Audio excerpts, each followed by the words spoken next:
વિદ્યાર્થી મિત્રો, ધોરણ 10 વિજ્ઞાન 15મું ચેપ્ટર આપણું પર્યાવરણમાં આપણે એક લેક્ચર લીધું.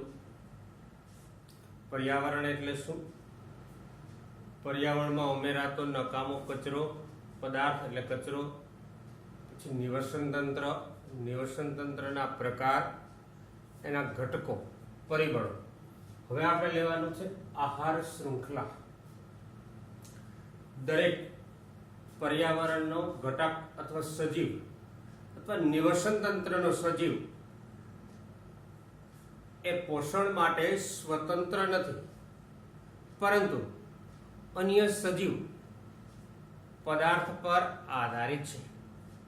સજીવ પર અથવા નિર્જીવ પદાર્થ પર આધારિત છે, જેને કારણે એક સજીવ બીજા સજીવ પર ખોરાક માટે આધાર રાખે, જેને કારણે એક સાંકળ જેવી રચના બને અથવા પોષક સ્તરના પગથિયા જેવી રચના બને, જેને આહાર શૃંખલા કહી શકાય. આપણે ઉદાહરણ તરીકે લઈએ કે ધારો કે લીલી વનસ્પતિ એ સૂર્યપ્રકાશની હાજરીમાં પ્રકાશ સંશ્લેષણ કરી અને ખોરાક બનાવે છે, તો આ ઉત્પાદકો થયા, અથવા એને કહેવાય પ્રથમ પોષક સ્તર. આ ખોરાક બનાવે. આ લીલી વનસ્પતિનો ઉપયોગ તૃણહારી સજીવો કરે. આપણે કહીએ તૃણહારી એટલે આને ઉત્પાદકો કીધા, અને કીટકો ઉપયોગ કરે કીટકો, તો એ તૃણહારી કહેવાય.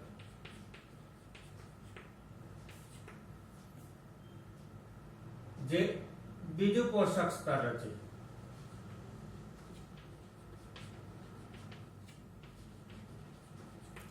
કીટકોનો ઉપયોગ દેડકો કરે, તો દેડકો છે એ માંસાહારી કહેવાય.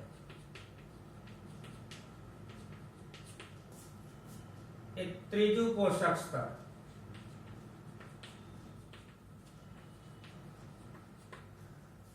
દેડકાનો ઉપયોગ સાપ કરે, એ પણ માંસાહારી કહેવાય. એ ચોથું પોષક સ્તર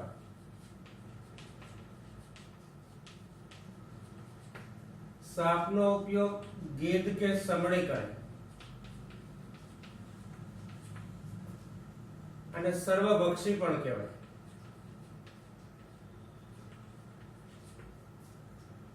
એને પાંચમું પોષક સ્તર. આ એક ઉત્પાદકો છે. આ બધા જો તો બીજા પર આધારિત રાખે, એટલે આ ઉપભોગતા છે.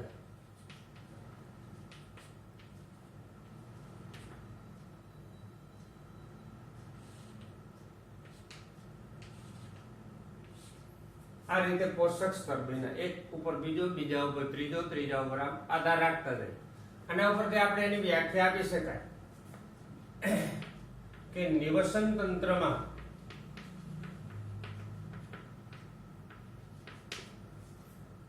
પોષણ માટે સજીવો અન્ય સજીવો પર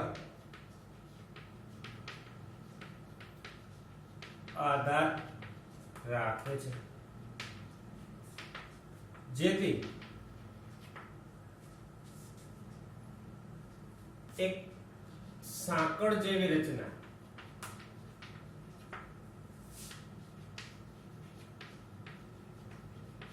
કે પોષક સ્તર ના પગથિયા જેવી રચના બને, તેને આહાર શૃંખલા કહે છે.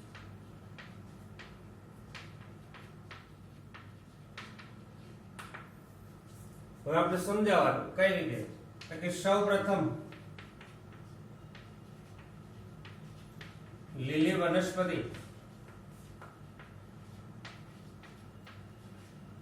પ્રકાશ સંશ્લેષણની ક્રિયા કરી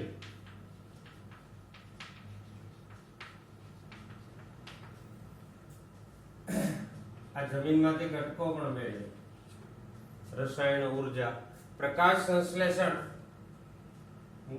ની ક્રિયા કરી ખોરાક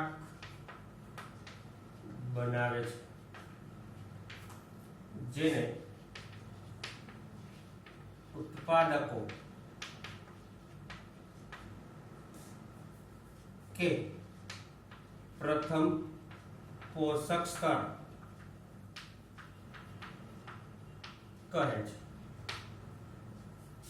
આ ઉત્પાદકો પ્રથમ પોષક સ્તર બની ગયું. આપણે લીધું કે લીલી વનસ્પતિ સૂર્યપ્રકાશની હાજરીમાં જમીનમાંથી પાણી, ખનિજ દ્રવ્યોનો ઉપયોગ કરી અને ખોરાક તૈયાર કરે, એટલે ઉત્પાદકો પ્રથમ પોષક સ્તર. આ જ રીતે લીલી વનસ્પતિનો ઉપયોગ કીટકો કરે, જે તૃણાહારી કે બીજું પોષક સ્તર રચે. કીટકોનો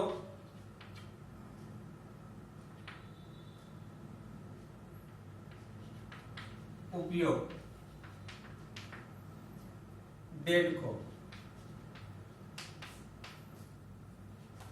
દેડકાનો ઉપયોગ સાપ, સાપનો ઉપયોગ ગીધ કે સમડી કરે, જે ક્રમશઃ એક પછી એક ક્રમશઃ તૃણાહારી આવી ગયું, પછી આપણે શું આવશે માંસાહારી,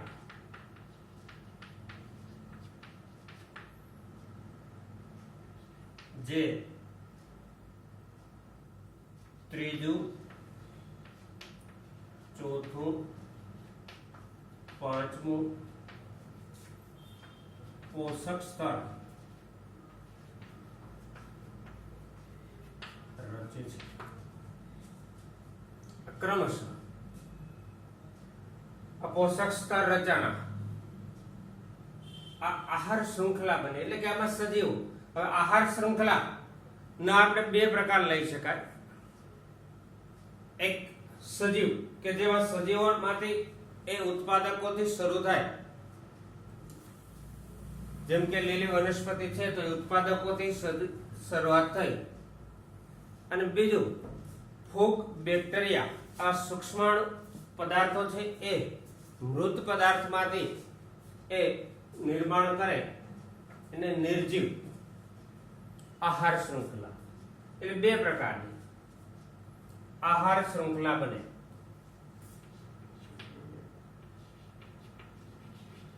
સજીવમાંથી વનસ્પતિ શરૂઆત થાય, ક્યાંથી વનસ્પતિ.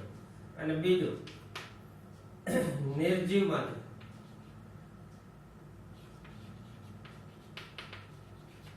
એ ફૂગ અને બેક્ટેરિયા.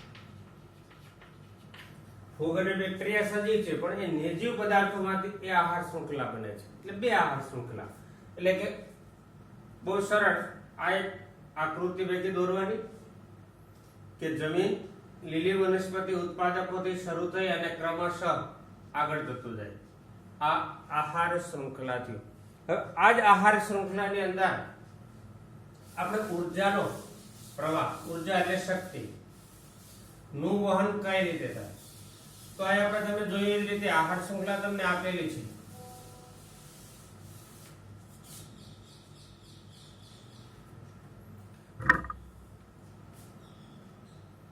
આહાર શૃંખલા તમને આપેલી છે, એટલે કે આહાર શૃંખલામાં ઉર્જા એટલે શક્તિ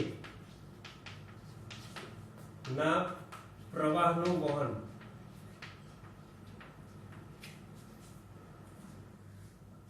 આહાર શૃંખલાની અંદર સૌપ્રથમ સૂર્યમાંથી પ્રકાશ સંશ્લેષણની ક્રિયા દ્વારા લીલી વનસ્પતિમાં ઉર્જાનો સંચય થાય. એમાં સૌર ઉર્જાનું રાસાયણિક ઉર્જામાં રૂપાંતર થાય. બરાબર યાદ રાખજો. સૌર ઉર્જાનું રાસાયણિક ઉર્જામાં ઉત્પાદન થાય છે. એ ફક્ત એ ઉર્જા ઉત્પન્ન કરે છે. 1% ઉર્જા સૂર્યમાંથી ફક્ત મેળવે છે અને એ વનસ્પતિ માં દાખલ થાય છે, એટલે એમાં સંગ્રહ પામે છે.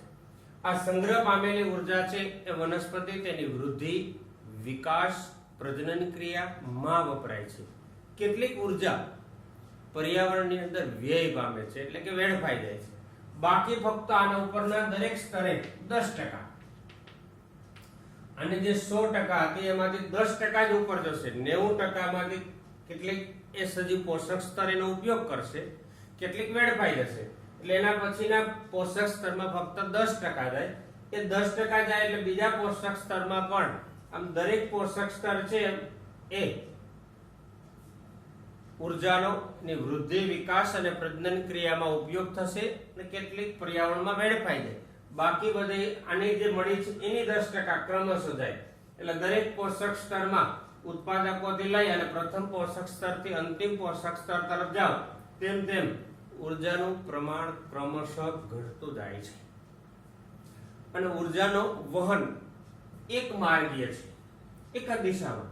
ઉત્પાદકોથી લઈ અને ક્રમશઃ એટલે પ્રથમ પોષક સ્તરમાંથી દાખલ થાય અને અંતિમ પોષક સ્તર સુધી એક જ દિશામાં વહન પામે છે.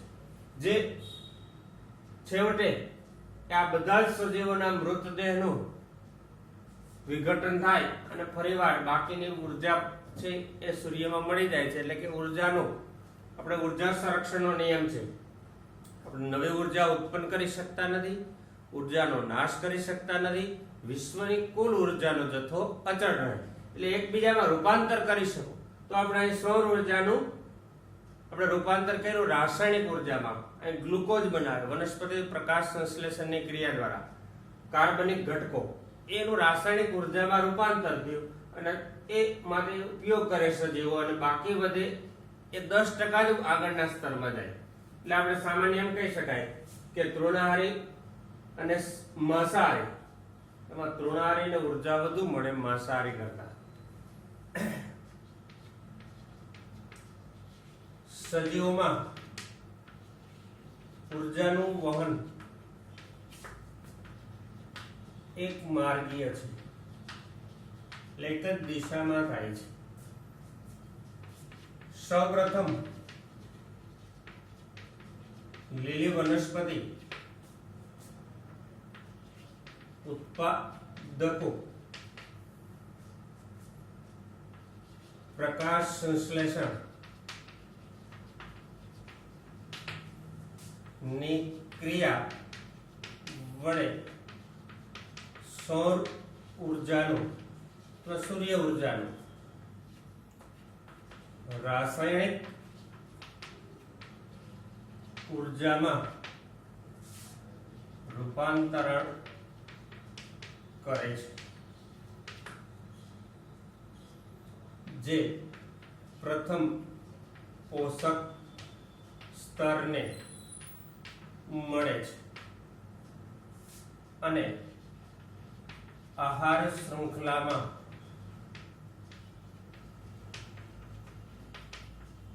ઉર્જાનો પ્રવેશ થાય છે. એટલે દાખલ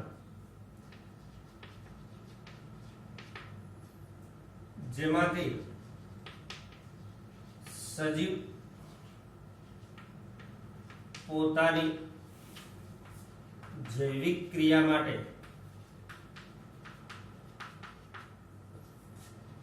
ઉર્જાનો ઉપયોગ કરે છે.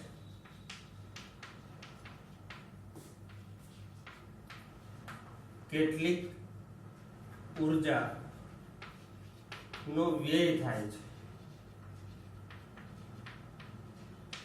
બાકીની ઉર્જા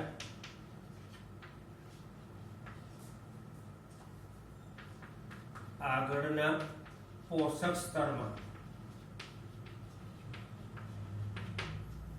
વહન પામે છે.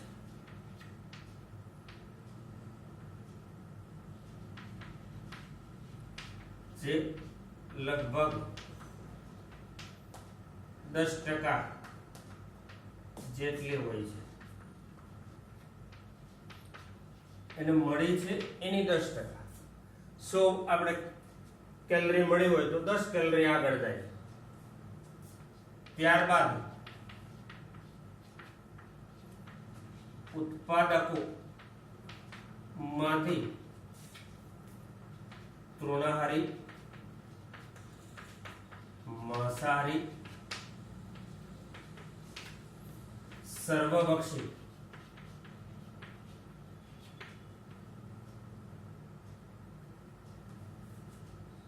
સજીવોમાં ઉર્જાનું વહન થાય છે. આમ દરેક સ્તરે